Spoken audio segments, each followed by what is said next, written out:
I'm in salad and I saw Glass Onion. It is directed by Ryan Johnson. This episode is sponsored by my spicy paste sites. Go to my link tree. This was also a request on my Patreon. So if you'd like to request a movie, you can go to patreon.com/ASEpresents for $20 a month for one movie review. My previous exposure is, I know this is somewhat related to Knives Out.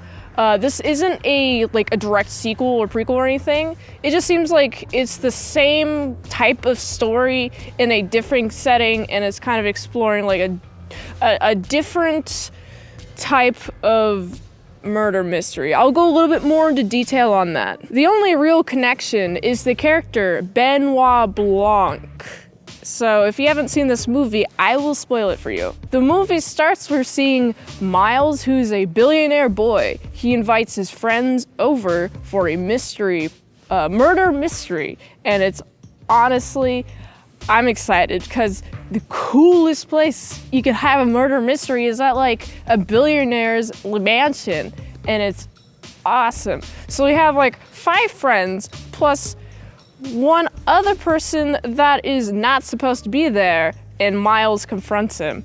I'm thinking to myself, during the scene in which Miles confronts the guy about him not supposed to be there, I'm just thinking, why is this guy here?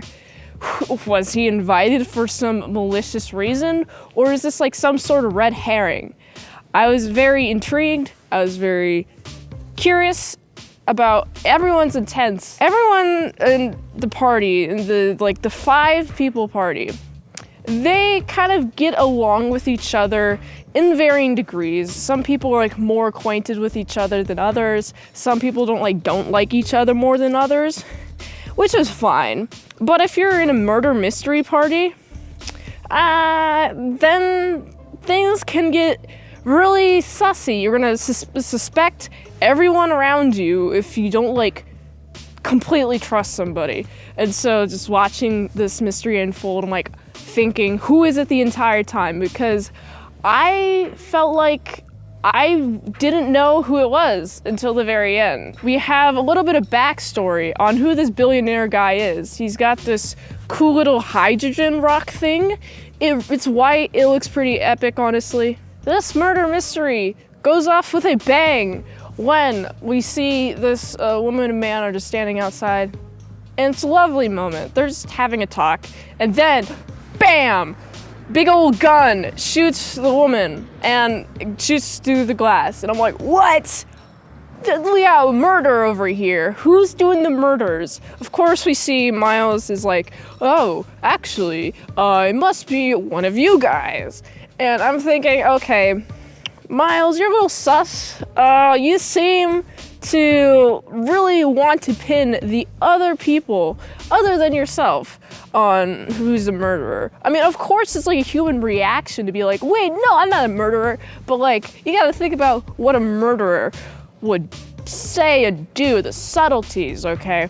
A normal person would be like, no, I didn't murder. But Miles is doing stuff like, yeah, I didn't murder, deflect.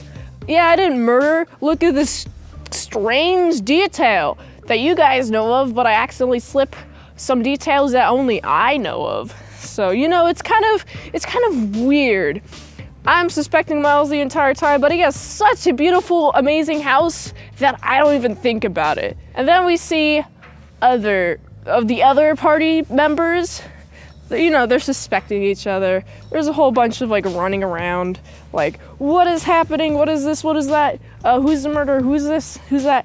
We see some fun sneaking around the house. I'm a big fan of seeing people sneak around houses, especially when there's high tension that you might get caught. I really enjoyed those moments. But also, I should mention, big fan of the motivation. Why someone would kill this person. Why did you kill the woman? Well, it turns out she actually used to be one of Miles' coworkers. And this whole hydrogen rock thing, hey, no, that's bad. That's not safe. You're gonna create a weapon. I agree with her. But he's like, I'm gonna use all my power and influence in order to get her off the board. And so now it is my exclusive right to be wielding this power rock. So Miles has this big old block of hydrogen. And I'm just thinking, man, that's a lot of hydrogen. You got any more, bro? Give me some more, please. I'd like to take all the hydrogen that you can. And I assume, like, bad people with bad intentions would also want this rock and use it for bad purposes. Which is why the woman who got shot yeeted off the company. Also, there's this napkin, beautiful napkin where she writes down the formula. And then you know what happens? Miles steals the formula, the napkin formula. Miles, you thievery. You're committing a thief. You're such a thief. Also, I should mention he has the Mona Lisa. I find this to be a very fun detail because he mentions, oh, you got the Mona Lisa. I'm looking at the Mona Lisa when I was younger and I was like, man, I love that Mona Lisa. Amazing. You can just look into it and it has a bunch of different expressions. And I was looking at the Mona Lisa and I was like, hey, I have a theory on why you might be able to tell the different expressions. You got a bunch of lines on her side of her mouth. They're like kind of like indent lines. So you got like one going down, one going up.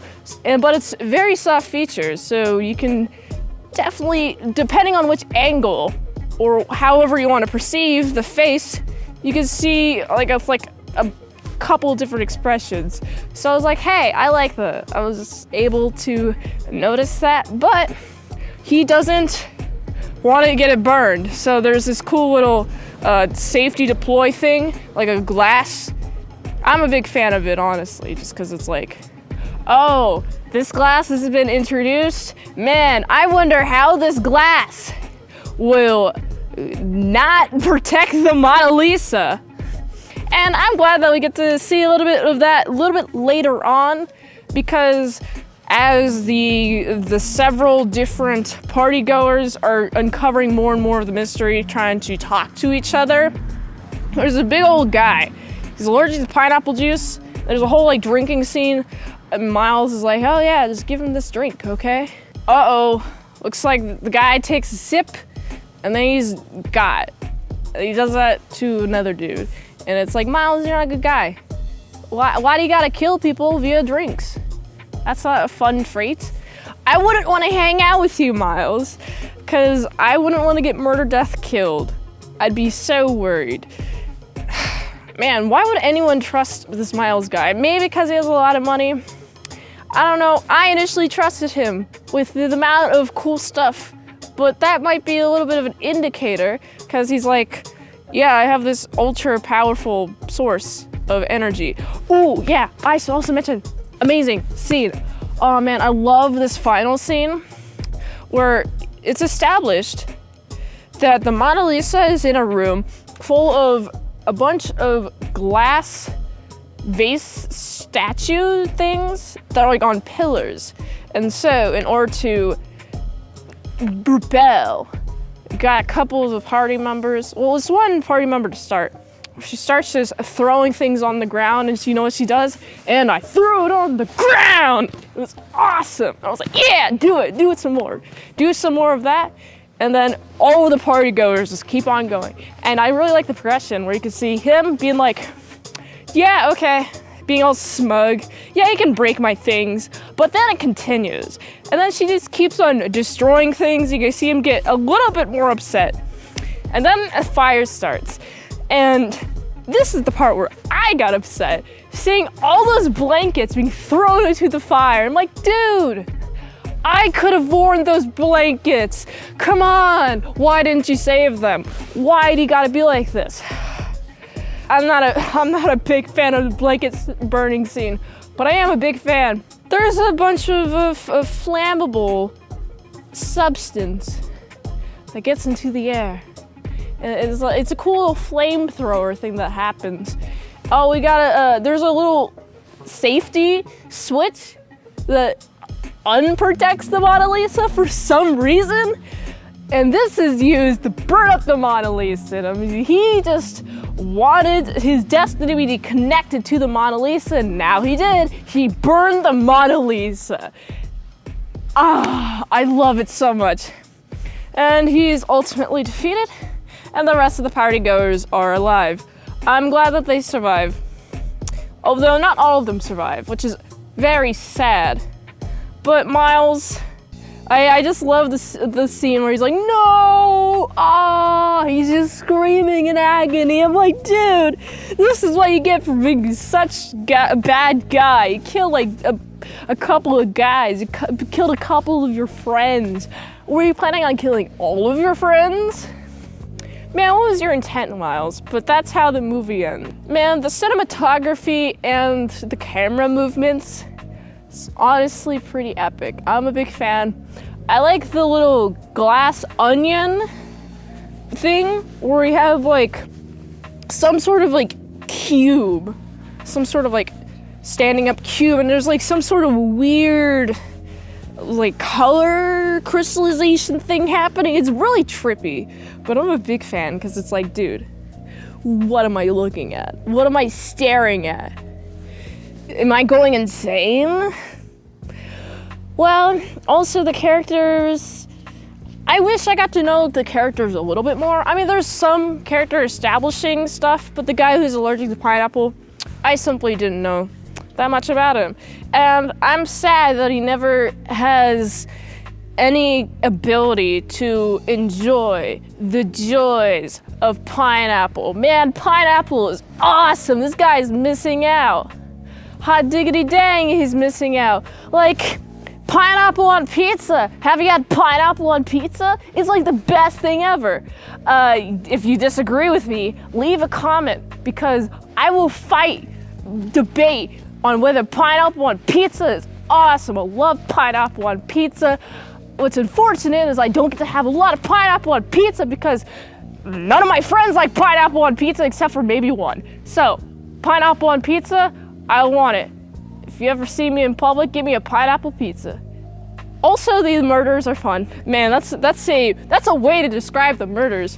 The murders are sneaky. Oh, I should also mention, one of the first murders that Miles commits, he's given this drink to this guy, and the guy takes a swig. But then, when Miles retells what happens, it's like reshot. So he put the drink on the table after people questioned Miles on, wait, hold on, what was the actual order of events? Someone was trying to poison you, Miles, and then it's like, oh no, someone's trying to poison Miles, which is why people initially don't think Miles is the guy. He's confronted yet again, and then we get to see the truth, and that Miles is a bad dude. I'm not a big fan of Miles no more, even though he's got the prettiest of houses. It's all right. I should also mention that I'm at his pretty house right now, and I'm gonna solve this mystery once and for all, mainly to see if Miles's body is burnt up in the rubble, the debris of his dilapidated manor. So I like the characters whenever they are a little bit explained. The colors, beautiful colors. A lot of vibrant colors in this one, or trippy imagery, like I said before, especially within the glass onion. I'm a big fan of that. Other than that, not too noteworthy other than those notes, but I do like the story a lot, and I wasn't expecting the big old twist that Miles is the murderer. So I gotta give this movie a solid 7.3 out of 10. If you like this review, be sure to like, comment, subscribe, and share this video with everyone you know. The ultimate goal of this channel is for me to become an expert movie reviewer, so if I haven't reviewed it on the channel at all, there's a chance I haven't seen it. So if you'd like to request a movie in the comments below, you can do that, or you can fast track a movie review. Patreon.com/ASEPresents for $20 a month for one movie review per 1 month. Or $3 for some early access to how to draw all the Pokédex. That will be early access on patreon.com/ASEPresents. And if you'd like to help sort the daily grindiness, you can go to the spicy sites at this link tree, so go there. And until next time, I'm in salad sauce. See you later, my salad croutons and bacon bits.